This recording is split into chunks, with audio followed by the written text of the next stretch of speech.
Olá, pessoal. Aula gravada do dia 8 de março. A gente começou a aula falando sobre conjuntos numéricos. Os conjuntos numéricos são classificados em conjuntos naturais, conjunto dos inteiros, conjunto dos racionais, conjunto dos irracionais e, por fim, reais, tá? Mas antes a gente tem que falar passo a passo sobre cada conjunto. Eu sugiro que você assista esse vídeo aqui do lado, clicando no link lá do nosso material de apoio e assista, porque o zero, pessoal, ele está presente em todos os conjuntos, né? Então é importante a gente entender aí de onde que ele veio, tá certo? Então vamos lá começar do primeiro conjunto, que é o mais primário de todos, conjunto dos números naturais. São os números positivos, inclusive o zero, que representem uma contagem inteira. Então, tudo que é possível contar é do conjunto dos números naturais. Agora, o que é importante você notar aqui, ó, a nomenclatura. Quando você tem esse n que representa o conjunto dos números naturais, tá? Se ele não tem asterisco, o zero está incluído. Agora, se ele tem asterisco, não tem zero. Então, tem que analisar bem isso. Então, essas nomenclaturas novas vão aparecer nos outros conjuntos também. Então, é importante vocês analisarem que quando tem asterisco, eu não preciso colocar o zero. Ou seja, são todos os números naturais, com exceção do próprio zero. Tá certo? E aí, algumas características importantes aí que a gente não pode esquecer sobre o conjunto dos números naturais. Se n é um número natural, então n mais 1 também será um número natural. E qual é a relação entre esses dois números? N e n mais 1 são números consecutivos, ou seja, um seguido do outro. E com isso eu posso montar a relação de antecessor e sucessor. Como assim? N será antecessor de n mais 1. N mais 1 será o sucessor de n. Ou seja, o que eu falei hoje em sala. No ensino fundamental, lá no primário, vocês estavam habituados a entender que antecessor e sucessor é o número que vem depois. Por exemplo, 2. O sucessor dele é 3 e o antecessor vai ser 1. Então, foi assim que vocês aprenderam. Sucessor é quem vem depois, antecessor é quem está antes. Mas como vocês estão no ensino médio, a gente já tem que começar a trabalhar outra nomenclatura. Então, se eu tenho um número n qualquer, o sucessor dele vai ser sempre n mais 1 e o antecessor vai ser n menos 1, tá certo? Essa relação ela vai valer para outros conjuntos também. Porém, dentro do conjunto dos naturais, tá? A gente não trabalha com número negativo. Então, o zero é o único número que não possui antecessor dentro desse conjunto. Propriedades dos conjuntos naturais. Todo número natural tem sucessor, certo? Tá? Cuidado com a ideia do antecessor. Zero não tem antecessor dentro do conjunto dos naturais. Mas todo número natural, ele vai ter sempre um número depois dele, ou seja, o sucessor. Dentro do conjunto dos números naturais, é possível a gente desenvolver a soma de dois números naturais, chegando a um número natural. Não é possível fazer a diferença. Por quê? Dependendo dos números que você escolhe para fazer essa diferença, a resposta vai dar um número negativo. E dentro dos conjuntos dos naturais, número negativo não serve, tá certo? Produto, nós podemos sim fazer o produto de dois números naturais, chegando então a um número natural. O que eu fiz na sala para frisar essa ideia de poder ou não fazer essas operações? Eu fiz da seguinte maneira. Peguei como exemplo o número 2, número 2, e pegou o número 5. 2 pertence ao conjunto dos naturais? Sim. 5 pertence ao conjunto dos números naturais? Sim. Você pode fazer a soma com tranquilidade, e essa soma vai pertencer ao conjunto dos números naturais. Agora, se você optar por fazer a diferença, será que essa diferença vai pertencer aos naturais? Vamos perceber então aqui o seguinte, que se eu tenho 5 menos 2, então, natural, subtrai de outro natural, você encontrou outro natural, tudo bem. Mas somente nessa ordem, porque se eu fizer 2 menos 5, eu vou encontrar menos 3, e menos 3 não pertence ao conjunto dos números naturais. Por isso, a gente só trabalha com a soma e com o produto dentro desse conjunto, tá certo? Como ele é o conjunto mais primário, a representação é simplesmente um diagrama seguido do N. Tranquilo? Vamos lá para o segundo conjunto, conjunto dos números inteiros. Aqui vai juntar o quê? O conjunto dos números naturais, tá? E seus opostos, ou ainda simétrico. O que é o oposto, pessoal? É trocar o sinal. O oposto tem a ver com o sinal, tá certo? E eu falei em sala também, para não confundir essa palavra oposto e simétrico com inverso. Inverso, eu vou falar disso lá na aula de quarta-feira. Então, não tem nada a ver com o inverso. Ah, o inverso de 2 é menos 2. Não é isso. Falo melhor na aula de quarta-feira. Então, aqui, nós temos também novas nomenclaturas para entender o conjunto dos inteiros. Primeiro, conjunto dos inteiros. Esse Z aqui seria os números positivos e negativos. Os negativos, infinito, e os números positivos, também infinito. Claro, incluindo o zero, tá bom? Quando eu passo a colocar um asterisco, o zero desaparece, se não tem mais zero. Ou seja, são os números inteiros não nulos. São todos os números menos o zero. Quando eu passo a pensar nos números inteiros positivos, eu só tenho os números positivos. Ou seja, você consegue perceber aqui que esse sinal que está aparecendo é correspondente ao número que vem aqui dentro. Olha só, inteiros negativos, o que tem aqui dentro? O que tem que ter aqui dentro? Somente números negativos, tá certo? E por que tem o zero? Porque não tem asterisco. Se eu tivesse asterisco, o zero desaparece. Olha só, ó, com asterisco, não tem zero. Números inteiros positivos, com exceção do zero. 1, 2 e 3 somente. Então, a nomenclatura é bem simples. Então, é muito importante vocês entenderem essa estrutura de números inteiros. Tá certo? E aqui eu tenho mais propriedades. Então, vamos lá. O que a gente pode falar aí sobre o conjunto dos números inteiros? Todo número inteiro vai ter sucessor e antecessor. Qual é a diferença para os naturais? Que nos naturais eu só tenho sucessor, porque o antecessor do zero não existe. Mas aqui nessa situação, para o conjunto dos inteiros, eu tenho sucessor e antecessor. Quais são as operações que eu posso desenvolver dentro do conjunto dos inteiros? Eu posso desenvolver a soma, posso desenvolver a diferença, que é a subtração, posso desenvolver o produto. E quando eu fizer esses dois cálculos, né, essas operações, eu vou sempre encontrar o número inteiro como resposta, tá? Terceira propriedade. Você tem um conjunto P, que é conjunto dos números inteiros pares, ou seja, mais ou menos 2, mais ou menos 4, mais ou menos 6, mais ou menos 8 e por aí vai. E você tem dos ímpares, inteiros ímpares, ou seja, mais ou menos 1, mais ou menos 3, mais ou menos 5. Quando a gente fizer a união desses dois conjuntos, o que a gente vai encontrar? A gente vai encontrar o conjunto dos inteiros. Ah, professora, eu não entendi. Então, vamos lá. Quando eu penso no conjunto dos números pares inteiros, eu estou pensando em mais ou menos 2, mais ou menos 4. Vou colocar o zero aqui, pessoal. 0, mais ou menos 2, mais ou menos 4. Mais ou menos 6 e por aí vai. Quando eu estou pensando no conjunto dos números ímpares, eu estou pensando em mais ou menos 1, mais ou menos 3, mais ou menos 5 e por aí vai.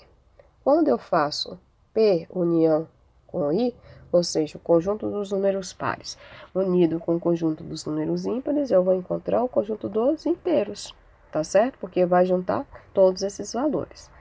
E a interseção? O que eu posso falar sobre a intersecção desses conjuntos? O que eles têm em comum? Nada. Conjunto vazio, tá certo? Outra característica dos números inteiros, né? Eu posso escrever qualquer número par e qualquer número ímpar usando essas duas fórmulas.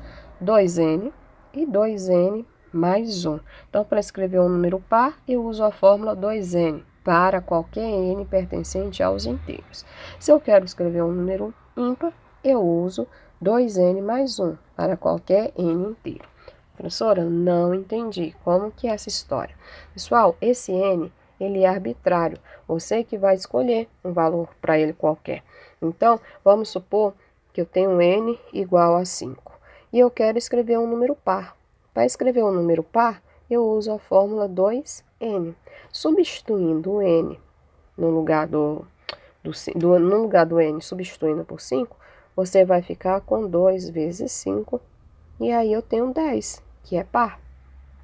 Nesse caso aqui de baixo, eu tenho n igual a 5, e eu quero escrever um número ímpar.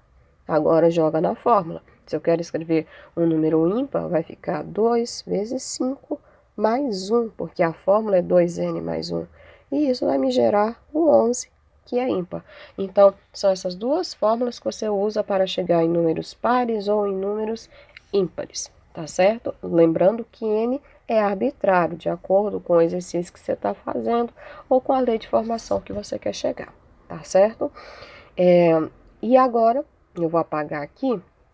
Quem vai copiar, pausa o vídeo agora para copiar, mas eu vou apagar essa parte aqui agora para ganhar espaço para falar sobre esses diagramas que são importantes, tá? Então, o que que a gente pode concluir até agora sobre conjuntos numéricos? O que que eu posso dizer sobre isso aí? Que o conjunto dos naturais está contido aonde, pessoal? No conjunto dos inteiros.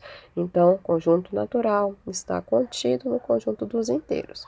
Porque eu tenho aqui dentro, por exemplo, 0, 1, 2, 3, que é natural, e aqui eu tenho menos 3, menos 2, menos 1, ou seja, os números negativos. Então, a gente percebe que dentro do conjunto dos inteiros, eu tenho o conjunto dos naturais, tá bom? Agora, a gente vai falar do último conjunto da aula de hoje, que é o conjunto dos números racionais. O que é esse conjunto dos números racionais? Pessoal, de maneira bem direta e prática, um número racional é aquele que pode ser representado na forma de fração. Fração, divisão, razão. A gente cai no mesmo lugar, né? Então, divisão ou ainda fração. Se você consegue escrever um número no formato de fração, ele vai ser um número racional. Tranquilo? Então, desde que, se você vai escrever na forma de fração, o segundo número, ou seja, o denominador, aqui ó, denominador não pode ser 0.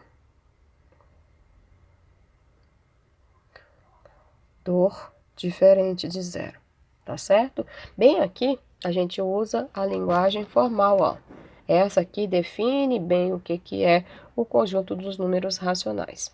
Eu tenho que um conjunto dos racionais é igual a A sobre B, ou seja, fração, divisão, razão. Então, tenho A sobre B. Qual é a condição para essa fração existir? O A tem que pertencer aos inteiros. O B também tem que pertencer aos inteiros, mas olha aqui o detalhe, não pode ser 0. Então, qualquer fração que você tenha, 2 sobre 3, é um número racional. Pronto, aqui ó, pertence aos racionais, tá certo? Agora, você não pode ter essa situação. Por quê? Porque não existe divisão por 0. Uma pergunta que eu fiz hoje em todas as turmas foi sobre se o zero pertence ao conjunto dos racionais. E muitos alunos ficaram em dúvida se sim ou não. Agora é com você, pensa aí. 0 pertence aos números racionais? Vamos ver. Primeiro, vamos pegar ele lá do primário. 0 pertence aos naturais? Sim. 0 pertence aos inteiros? Sim. 0 pertence aos racionais? O tempo todo eu estou falando aqui que os números racionais têm que estar escritos na forma de fração, de divisão, de razão. Se você consegue representar o 0 na forma de fração, ele é racional. Tá, se eu posso escrever, que fração seria essa? Se você pensar que o numerador é 0 e eu posso dividir ele por qualquer número, isso vai dar quanto? Vai dar sempre 0. Então, 0 dividido por qualquer número dá 0. Então, significa que você, sim, pode representar o 0 na forma de fração. Então, ele é racional. O que não pode acontecer, pessoal, é o 0 estar no denominador. Isso aqui não pode acontecer, tá certo? E de novo, nomenclatura. Racionais com asterisco são todas as frações sem o zero. Racionais positivos são todas as frações positivas. Quando eu falo não negativo, é o quê? Positivo. Tudo que não é negativo, ele é positivo. Q menos são os números racionais não positivos, ou seja, só as frações, números decimais, desde que consiga escrever na forma de fração. Sempre, sempre pensa nisso. Tem que escrever na forma de fração, só que negativo. Racionais com asterisco positivo são os números racionais positivos, sem o zero, porque eu tenho um asterisco aqui. E por fim, os racionais negativos, frações decimais sem o zero, desde que sejam negativos, ok? E aqui, quase finalizando a aula, o que eu quero falar com vocês? Sobre o formato dos conjuntos, né? Os conjuntos dos números racionais são divididos em dois, em decimais na forma exata e nos decimais na forma periódica. Qual é a diferença? Aqui no exato você consegue perceber que o número ele tem um fim, né? 1,2, 1,2. Ele é um decimal exato. 3,7 é um decimal exato. 1 milésimo decimal exato. Menos 27,04 decimal exato, meio exato e zero também. Mas como é que eu sei que é exato? Basta dividir, pessoal. Por exemplo, a fração 3 meios. Esse número é um número racional, que é a mesma coisa de 1,5. Se você pegar a calculadora ou fizer manualmente, né, você vai perceber isso. Já já eu vou fazer esse cálculo. Então, é a mesma coisa. Então, ele é um decimal na forma exata, ele tem um fim, o último algarismo dele é 5. Quando eu faço a divisão, 3 dividido por 2 vai ficar assim, 3 dividido por 2 vai dar 1, 1 vezes 2, 2, subtrai, ficou 1. 1 não dá para dividir por 2, acrescento o 0 aqui, 10 dividido por 2 vai dar 5, 5 vezes 2, 10, e aqui eu finalizo. O que mostra que a minha divisão ela é exata, né? Que eu terminei aqui com zero no resto, né? Então, eu concluo que eu tenho um decimal exato também. Agora, se eu pego o número 1/3, a gente percebe, ele está na forma de fração, mas ele é exato? Para descobrir se ele é exato, o que a gente vai ter que fazer? A divisão. 1 dividido por 3. Não dá. 0 e 0. Vai dar 3 aqui, 3 vezes 3, 9, sobrou 1, certo? 1 dá por 3? Não dá. 0. 10 dividido por 3, 3. 3 vezes 3, 9, 1 de novo. Então, a gente chegou numa dízima periódica, tá certo? Então, qual é a diferença aí? Na aula de quarta-feira, eu vou frisar bastante isso. É a reticência, pessoal. Você consegue perceber aqui que o número, ele continua. Ele continua. E todos eles a gente consegue escrever na forma de fração. Tanto é que está aqui, ó. 0,333 é a mesma coisa que 1/3. Se você consegue escrever na forma de fração, sim, ele é um número racional. Eu queria que vocês pensassem agora sobre o número π. Π é racional? Vamos ver. Quando eu faço uma pesquisa breve aqui no Google sobre o π, vai aparecer essa calculadora aqui. E isso você consegue perceber que tem infinitas casas decimais. Se eu coloco aqui em imagens, vai aparecer o quê? Que o π tem várias casas decimais. E aí você pensa, será que dá para escrever esse número na forma de fração? Não, pessoal, não dá. Olha as reticências aqui no final. Esse número ele é irracional e eu vou explicar ele melhor na aula de quarta-feira. Tranquilo? Então, π é um número irracional, porque a gente não consegue escrever ele no formato de fração.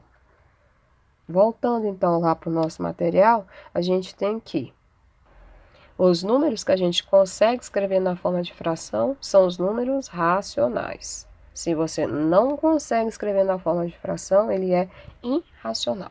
Vamos às propriedades.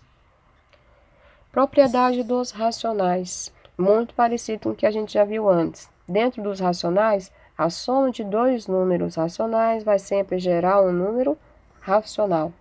A subtração, a diferença de dois números racionais vai gerar sempre um número racional. Somou fração, vai dar fração. Subtraiu fração, vai dar fração. Sempre assim. Número racional, põe na sua cabeça, fração, tá? Essa fração, claro, pode ser convertida em um número decimal? Sim, desde que seja um decimal exato, tá certo?